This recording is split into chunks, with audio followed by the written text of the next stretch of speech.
문재인 대통령이 경질 요구를 받고 있는 조국 민정수석에 오히려 힘을 실어줬죠. 이 얘기하고요. 북한 김정은 위원장의 서울 답방 얘기해 보겠습니다. 먼저 영상부터 보실까요?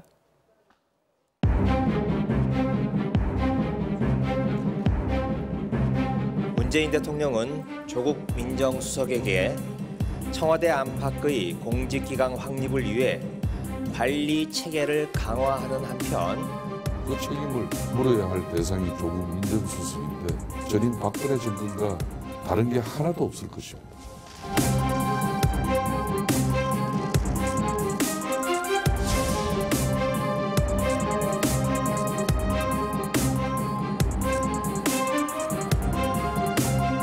모든 가능성이 있다고 봅니다. 그래서 금년 내에 실현될 가능성도 있고. 네, 문재인 대통령이 청와대 공직기강을 확립하라 지시를 내렸는데 누구한테 했냐면은 바로 조국 수석에게 내렸습니다. 경질 요구를 일축하는 정도를 넘어서 오히려 조 수석에게 힘을 더 실어줬다 이렇게 봐야겠죠. 자, 박 의원님 이 부분 어떻게 보십니까? 문재인 대통령님의 기본적인 사고 메커니즘은 네. 무슨 일이 벌어졌다고 그래서 그것을 즉흥적으로, 즉자적으로 대응하지 않는 것. 두 번째는 철저한 진상규명, 원인 분석을 통해서 객관적이고 합리적인 결론을 이루는 거, 이런 겁니다. 그랬다고 봤을 때 네. 조국 민정수석이 지금 문재인 정부의 말 그대로 사법개혁, 네. 그리고 적폐청산, 생활적폐청산까지 포함해서 일종의 컨트롤 타워 역할을 했습니다. 네. 그런 상황에서 경비를 보는데 조금 소홀히 한 점이 있다 해서 그 경비를 갈아치울 수는 없는 거지요. 우병우 수석과 이렇게 뭐 비교를 하는 분도 계시는데 우병우 수석은 범죄를 저지른 거 아니겠습니까? 그거와 비교할 수 없는 것이고요.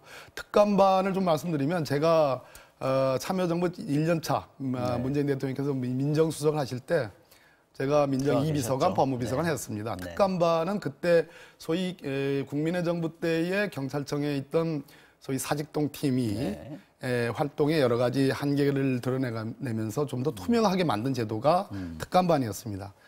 특감반은 대체로 과정, 첩보와 정보를 수집하고 내사하는 과정에 대해서는 특별히 누구도 간섭하지 않습니다. 민정수석도 마찬가지입니다. 네. 그러나 그 결과물을 가지고 그것이 수사할 사항이면은 하명 사건으로 처리해가지고 검찰에 내려주고 하는 그러한 일, 경찰에 내려주고 하는 그러한 일들을 하는 데인데요.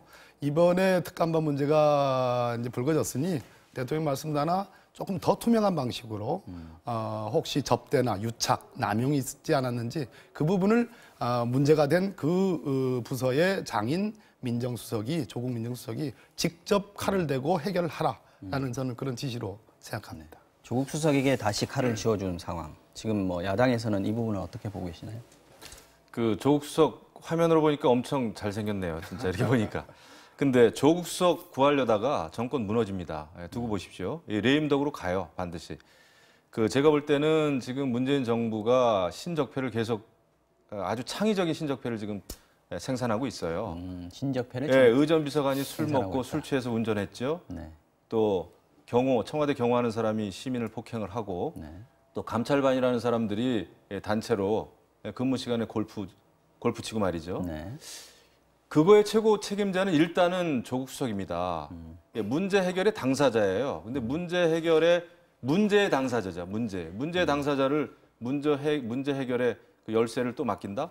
그것은 국민 여론을 잘 모르는 겁니다. 그리고 이 문제의 심각성을 잘 모르는 거예요. 그래서 조국 수석을 구하기 위해서 지금 뭐 이제 청와대도 그렇고 대통령도 그렇고 여당에서도 지금 감싸고 있습니다만은 그런 것은 굉장히 그 문재인 정부의 신뢰를 떨어뜨리는 일이다. 저는 굉장히 위험한 선택이라고 보고 네. 조국 일병 구하기 작전에 들어갔습니다마는 정권 무너집니다. 옛부터 네. 제가 국회의원이 되고서 지금까지 수많은 국정조사 특위에 위원도 했고 뭐 간사도 하고 그랬어요. 네. 근데 그때마다 나오는 자유한국당의 전가의 보도가 있습니다. 다 칼을 꺼내가지고 함께 싸우는 그 논리가 우리 정부 있기 전에 이명박 박근혜 정부 때 문제가 터지면 네. 노무현 정부, 참여정부 때 일을 비교를 해요. 네. 또 문재인 정부에 들어와서는 또 뭔 일을 터지면 또 역시 마찬가지로 노무현 정부 때 얘기를 합니다. 네. 그런데 그것이 비교할 수 없는 것이 사이즈가 일단 저쪽은 간이 워낙 커가지고 네. 비리를 해도 뭐 100억대예요. 이쪽에 10억을 가지고 그거 같은 것으로 얘기한다. 이렇게 얘기해요. 무슨 권양숙 여사님 얘기도 그 같은 취지예요. 그러면 저는 후한무치라는 생각을 좀 듭니다. 예, 그래서 이제 뭐 과거와의 비교 뭐 이런 것은 좀 적절치 않다고 보고요. 우병우 민정수석의 비위와 지금 조국 민정수석이 갖고 있는 여러 가지 뭐 야당이 비난할 점이 있다고 보긴 하지만 그걸 가지고 같은 차원에서 똑같은 뭐 비위인 것처럼 비교하는 것 자체가 저는 어불성설이다.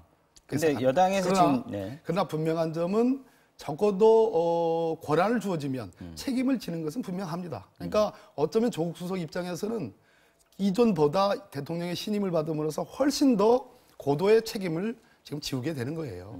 그렇게 보는 측면도 있다 이거죠. 네. 지금 여당에서 원래 이제 여당 내에서도 조국 네. 수석에 대해서 책임을 좀 묻는 그런 목소리가 있었지 않습니까? 이번에 문 대통령이 얘기하신 거에 대해서는 관련 논평이 안 나왔는데 여당 입장이 좀 정리가 됐다 이렇게 봐야 됩니까? 뭐 개별 의원님들의 그 속내를 다 어찌 알겠습니까? 그러나 다수가 뭐 임종석 비서실장을 흔들었다가 이번에는 이제 조국 민정수석을 지금 흔드는 판 아니겠어요? 그렇게 된다면 근본적으로 적폐청산과 소위 권력기관의 민주적 개혁, 특히 사법개혁을 지휘하고 있는 조국 민정수석을 이만한 정도의 것을 가지고 물러나라 한다는 것은 네. 근본적으로 문재인 정부를 저는 부정하는 것이다 이렇게 생각합니다. 아까 기회를 줘야 된다고 생각합니다. 우병우 수석 밑에서 비난한 부분은 어떻게? 저는 우병우 수석한테도 스스로 물러나라 이렇게 이야기를 여러 번 했었습니다. 네. 네, 저는 그런 일관성이 얘기를 있어요. 저는 많이 했고요. 호미로 막을 것 잘못 막으면 나중에 가래로도 못 막습니다. 그래서 이것은 아주 눈여겨볼 대목이에요. 그리고 이제 민주당의 조응천 의원도 뭐 아주 용기 있게 이야기했습니다만은 이런 것은 여당이 잘 관찰을 해야 되고 조국 수석 구하려다가 더 큰 그 화를 입을 수 있다니까요. 그거 한번 보십시오. 그래서 이 공직 기강을 책임지고 있는 그 민정수석이라고 하는 자리는 정말 굉장히 중요한 자리이기 때문에 벌써 뭐 8차례인가요? 몇 번 인사 참사라고 그러죠. 제대로 인사를 제대로 이제 검증을 못 해가지고 인사 참사까지 일어났었는데 거기에 대해서도 책임을 안 지지 않았습니까? 근데 이제 또 공직기강 이거 굉장히 가지고 그 공직기강 회의의 진수를 보여줬단 말이죠. 그렇다면은 대통령께서도 아마 한번 보셔야 될 거예요. 저희는 뭐 충원해서 드리는 얘기지 뭐 잘못되라고 얘기하는 게 아니에요. 알겠습니다. 과거하고 비교를 왜 하겠습니까? 과거에 잘못됐으니까 지금은 더 잘해야 되지 않습니까? 과거의 전철을 밟지 않았으면 좋겠다라고 하는 충정에서 말씀드리는 거기 때문에 왜 지금 말하시기 그래놓고 바랍니다. 친박들이 얘기하는 박근혜 국정농단에 대해서는 지금 그거 다 묻고 통합하자, 단결하자 이렇게 얘기한다는 건 제가 보기에는 모순이다. 농단을 묻자 그러지 않았습니다. 정치인들끼리 과거의 상처, 과거 서로에게 입힌 상처에 대해서는 서로 보듬어 안고 어루만지고 봉합해서 단합을 하자는 거지. 석방 결의하는 데서는 우리 김영우 원내대표 후보님은 어떻게 생각하세요? 저는 그 내용에 대해서는 공감한다고 그랬어요. 왜냐하면 이것은 다분히 그렇게 적폐청산 차원에서 문정부가 밀어붙인 차원이 있기 때문에 저는 두 전직 대통령을 꼭 감옥에 놓고 도주의 우려도 없고 증거 인멸의 우려도 없는 두 전직 대통령을 감옥에서 이렇게 재판받게 하는 것은 저는 뭐 옳지 않다고 봐요. 그럼 귤 한 박스 훔쳐가지고 구속된 애들은 어떻게 되는 거예요? 일반 뭐 저희 국민들 그 말씀입니까? 법치주의가 그는 무너지는 거죠. 아니요, 근데 성역이 없어야 되는데 네. 현장에 재판에 가보면 저도 뭐 아시지 않습니까? 이게 잣대가 들쭉날쭉이니까 그 말씀을 여쭙는 알겠습니다. 겁니다. 너무 범위가 넓어지는 법 것 같아서 앞에 좀 많이는 평등하죠. 네. 근데 대통령이라고 해서 주변 사람들을 100명, 200명 조사하고 해가지고 감옥에 보내는 것도 법 앞에 만인의 평등이라고 하는 것을 어기는 것입니다. 대통령이라고 해서 역차별 받을 이유가 없는 그럼 거예요. 헌법재판소가 잘못 결정했다는 말씀입니다. 저는 그 결정을 이야기하는 것이 아닙니다. 네. 그러니까 탄핵 결정에 대해서는 동의를 하시지만 그거는 이후에 이제 그거는 수사의 이미 문제나 역사적인 재판의 판단으로 문제는 넘어갔어요. 헌법재판소가 죄를 졌으니까 탄핵을 한 탄핵을 것은 결정한 거거든요. 저는 구속을 이야기하는 겁니다. 구속을 이야기하는 거예요. 구속 재판은 너무 심하다는 거예요. 형량이 25년이 나왔으면 당연히 구속을 해야지. 그러면 구속 안 하고 그래서 석방해놓고 그 25년 때리면 그거는 다 쉬워지. 그게 어떻게? 제가 볼 때는 예. 그 뭐 고령의 전직 대통령들을 이렇게 가둬놓고 하는 것은 모르겠습니다. 우리 국민들이 전직 대통령은 감옥에 보내는 것이 좀 이렇게 직성이 풀리는 그런 분위기가 있는 걸 제가 알지만은 이것은 적폐청산, 과거 청산 차원에서 벌어지고 있다 생각을 하기 때문에 거기에 대해서 저는 동의하지 않는 것입니다. 자유한국당에서도 바람직하지 않은 말씀. 다음 주제로 좀 넘어가 보겠습니다. 지금 한 3분 정도 남았는데요. 김정은 위원장 답방 얘기 좀 해봐야 될 것 같습니다. 지금 북측하고 상당히 구체적인 논의가 지금 오간 것 같은데 청와대에서 이렇게 얘기했습니다. 이번 주말까지 북에서 결단을 내리면 연내 답방이 가능할 거다. 이렇게 됐습니다.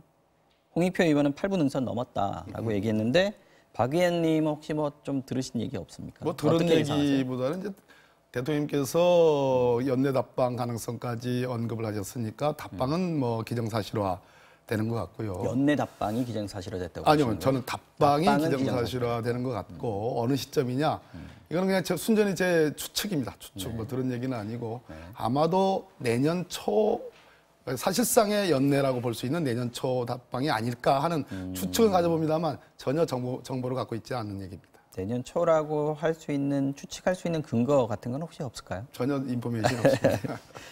김영우 의원님께서는 어떻게 보십니까?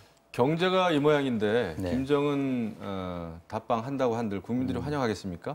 뭐 6명 중에 지금 뭐 3명이 그렇죠? 10명 중에 6명이 여론조사예요. 찬성한다. 네. 3명이 반대한다고 그러는데 저는 정확한 여론조사 같이 생각이 안 돼요. 지금 문재인 정부에 대해서 민심이 떠났기 때문에 네. 답변하기 싫은 사람은 아예 전화를 안 받습니다. 그렇고 지금 북한이 비핵화 조치를 하나도 취하는 게 없는 상황에서 김정은 위원장이 답방을 한들 무슨 실익이 있겠어요. 남남 갈등만 극대화될 것입니다. 이번에 무슨 뭐 지난번에는 냉면 얘기했으니까 이번에는 뭐 칼국수 얘기할 겁니까? 저는 이렇게 실익 없는 남북 정상회담을 한들 지금 우리 대한민국 외교가 말이죠. 국제적으로 완전히 왕따되고 있습니다. 대북 제재 완화하자고 대통령은 계속 해외에서 이야기하고 있습니다만은 지금 그렇지 않습니다. 국제사회는 북한이 비핵화 조치를 할 때까지는 대북 제재 해야 된다는 게 여론이에요. 이런 상황에서 계속 무리하게 남북 정상회담 밀어붙이고 종전선언 밀어붙이고 저는 이렇게 문재인 정부가 이념에 사로잡혀가지고 남북 대화는 필요합니다만은 정상회담이나 종전선언에 30초. 매몰되는 것은 비핵화를 위한 실질적인 알겠습니다. 조치가 아니다 생각합니다. 실익이 없다라고 얘기하셨습니다. 실익이 이 부분에 크죠. 대해서요. 첫 번째는 경제 말씀을 꼭 이렇게 남북 정상회담과 이렇게 연결시키는데 그 경제에 대해서 경제는 심리인데 자꾸 그렇게 나빠지라 무슨 구타듯이 그렇게 하지 마시고 두 번째는 남북 정상회담을 해서 비핵화로 가는 이 과정이 북한 경제 특수가 일어날 수 있는 개연성이 매우 높습니다. 그거는 미국도 일본도 중국도 러시아도 다 인정하는 거예요. 우리만 자꾸 이렇게 발목 잡으시면 저는 그건 애국적인 행동이 아니라고 봐요. 진짜 평화를 하자 이겁니다. 네, 알겠습니다. 오늘 정치 와우 정령 여기서 마무리를 해야 될 것 같습니다. 자, 박범계 의원님 그리고 김영우 의원님이었습니다. 두 분 고맙습니다. 네, 고맙습니다. 감사합니다.